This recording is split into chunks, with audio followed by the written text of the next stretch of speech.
Bonjour à toutes et à tous. Voilà, petit tour du jardin. Aujourd'hui je commence par les courges. Alors il y en a beaucoup plus que l'année passée des plantes. Par contre au niveau des fruits, eh ben, il n'y en a pas des masses. Il y a déjà une partie qui est en train de sécher ici. Donc ça c'est le côté où moi j'ai repiqué donc des semences. De ce côté là ça n'a pas donné énormément. On en a une petite ici. Celle-ci est très longue, mais j'ai rien du tout le long. Bon, malheureusement elle a été blessée.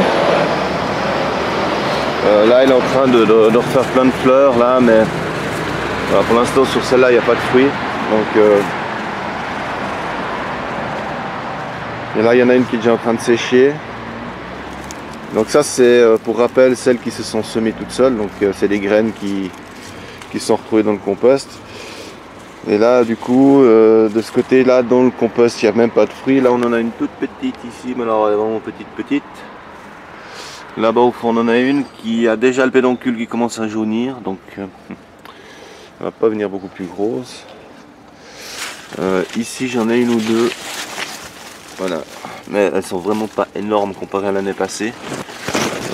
Elles font déjà un bon diamètre, mais c'est pas non plus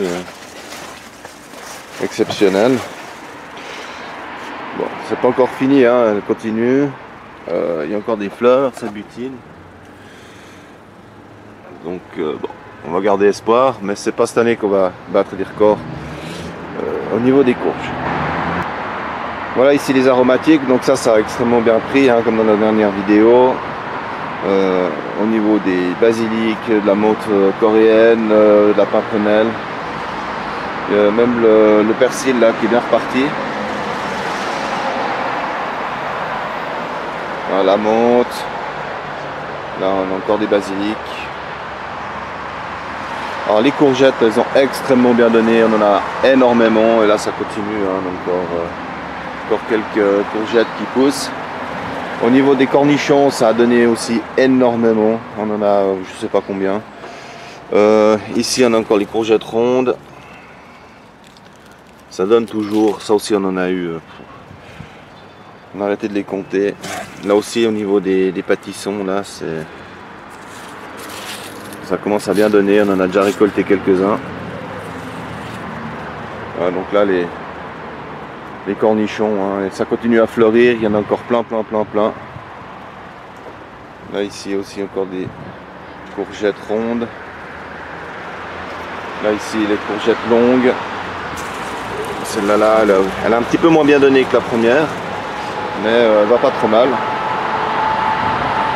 Voilà, là encore quelques petites salades, en espérant qu'elles arrivent à terme. Là, ici on a les courgettes longues. Alors celle-là elle est encore pas tout à fait prête, mais voilà, donc ça c'est ces courgettes italiennes, siciliennes même. J'en ai une là en haut là qui est beaucoup plus grande. Voilà, là encore hein, plein de cornichons à venir. Là ça butine.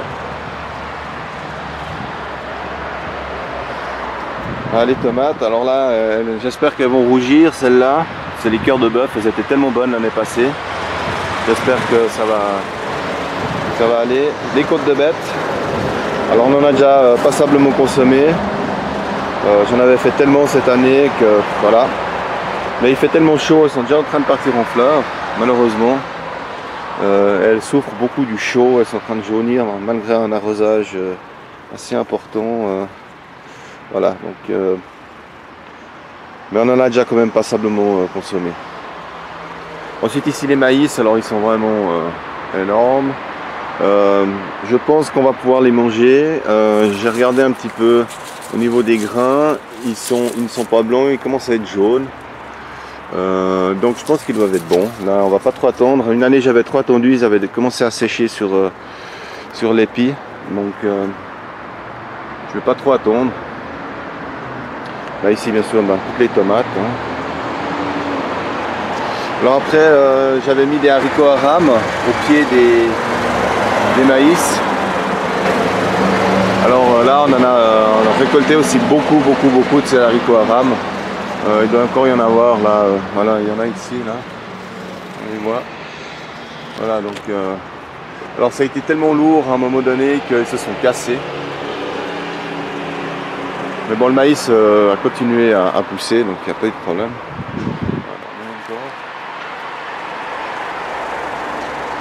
Voilà, donc là, hein, toutes les tomates. Alors là, on a les tomates. Je me rappelle plus ce que c'est. Celles-ci, elles se sont ressemées d'une année à l'autre. Mais elles commencent à rougir. Il me semble que c'est des crimées, mais je suis pas certain. Voilà, donc là, on a de la New Hampshire, on a de la Podé. Voilà, ben là, ça a été tellement invasif au niveau de l'haricot à rame là que voilà, cette tomate-là, elle peine un petit peu à se développer. Mais disons que dans l'ensemble, voilà, là j'ai des belles tomates. Et j'espère juste qu'elles vont arriver à terme. Là aussi, là j'ai des belles grappes là. Là, ça c'est de la New Hampshire là. Donc derrière aussi là. Voilà, les magnifiques grappes. Voilà. Il faudrait juste que maintenant elles rougissent et qu'elles ne pourrissent pas sur pied. Alors, ici on avait les pommes de terre. Alors on en a eu énormément aussi. Maintenant on va passer aux cultures d'hiver. Ici j'ai les icebergs. Alors c'est une salade que je ne vais plus cultiver parce que je sais pas, on n'a pas un bon terrain, on n'est pas, je sais pas ce qu'il y a, mais elles ne grandissent pas, elles pourrissent sur pied, et, elles se pomment pas bien. Donc voilà, la salade d'iceberg, je vais l'abandonner définitivement.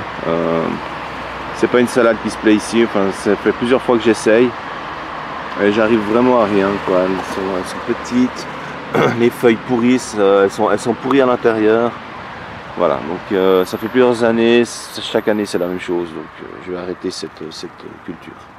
Par contre ici, voilà, j'ai mis les choux palmiers entre deux qui vont gentiment pousser. Ici, voilà, donc ça c'est toutes des salades, c'est de la récupération hein, d'un magasin qui les a jetées. Donc ça suit son cours. Ici aussi, voilà, les tomates, hein, là aussi des belles grappes qui commencent enfin. Celle-là, elle n'a pas grandi beaucoup, par contre elle s'affaisse tellement il y a de tomates, hein, elles sont vraiment des belles grappes. Voilà, ici aussi. Donc j'espère que vraiment ça va mûrir et pas pourrir. Voilà, ici on a les kohlrabi. Alors là aussi ça commence à bien donner. On n'a pas eu de parasites cette année, donc ça va bien. Ici il y a un mélange de poros, qu'est-ce que j'avais mis encore? Il y avait du persil racine. Alors ça, une fois qu'ils seront prêts, je vous montrerai à quoi ça ressemble. Et là-bas 2-3 petits choux que j'ai récupérés également. Ensuite ici on a les poros. Alors ça doit être des poros d'automne qui ont pas seulement de retard. Ici on a les poros d'hiver qui sont quand même en bien meilleur état. Et entre deux on a semé des carottes pour éviter la mouche du poro. Ici on a du fenouil. J'avais mis aussi quelques choux.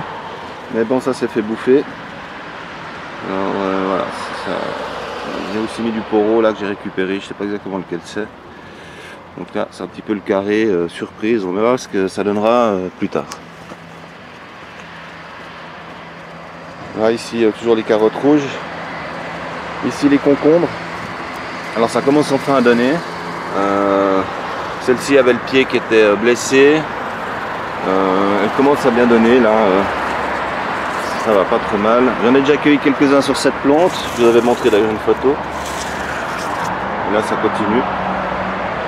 Ici on a quelques courgettes que j'avais récupérées, mais alors elles sont pas vraiment très vigousses. Ici toujours de la bête à tondre. Là j'ai remis de la kohlrabi rose là. Et ici aussi encore une courgette. Alors elle n'est pas très grande, elle a fait plein de fleurs, mais pour l'instant pas de courgettes. Ici les carottes. On verra ce que ça va donner. Un peu la surprise. L'année passée c'était pas exceptionnel.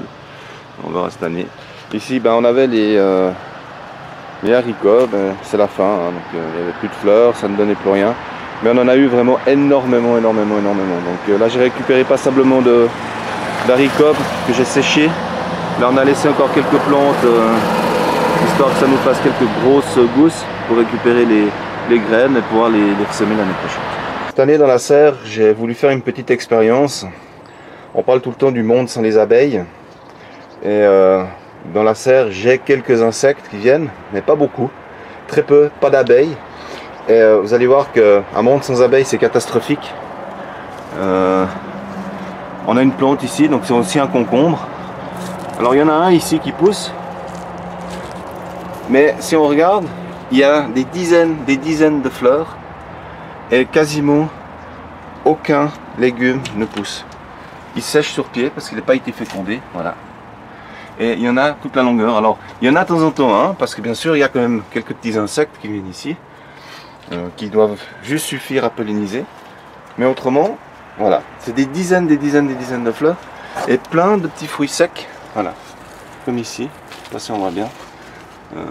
Et ça sèche. Il y a là-bas en bas, derrière aussi, il y en a un là-bas. Voilà, ça va pas plus loin et ça meurt. Voilà à quoi ressemblerait un monde sans insectes, spécialement sans abeilles. Et la même chose ici pour cette courge. Elle a poussé, elle a fait plein de fleurs. Elle pousse, mais voilà, tout se meurt et on n'a aucun légume, on n'a rien. Donc là il n'y a pas d'abeilles, il n'y a rien, quasiment pas d'insectes, et voilà.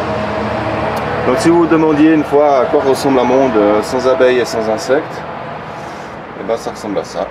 Très peu de culture, très peu de légumes. Voilà, c'est la même chose pour le persil ici. Il y a de temps en temps quelques petites bestioles qui rentrent dans la serre. Mais voilà, c'est fermé aux abeilles. Enfin, la porte est ouverte, mais elles ne viennent pas ici. Et voilà. Voilà la quantité de fleurs qu'il y a et qui ne sont pas, fécondées et qui ne donnent rien. Voilà. J'espère que cette vidéo vous aura plu et je vous dis à tout bientôt.